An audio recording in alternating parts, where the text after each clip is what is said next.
ও আসে না তো। পারাইছে তো আপনার রাস্তা। এমনি তো আসছে কিন্তু লোকেশন তো যায় না। ম্যাপ চালু করে আসতে হয়। লোকেশন অটোমেটিক চালু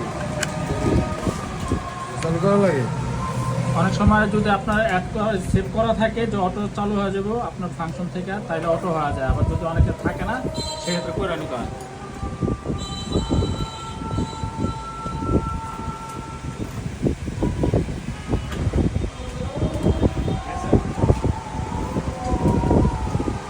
ওটা তো গরম অবস্থা চাপ দিবেন না, গরম অবস্থা চাপ দিলে তাইলে আপনার কি থাকবে।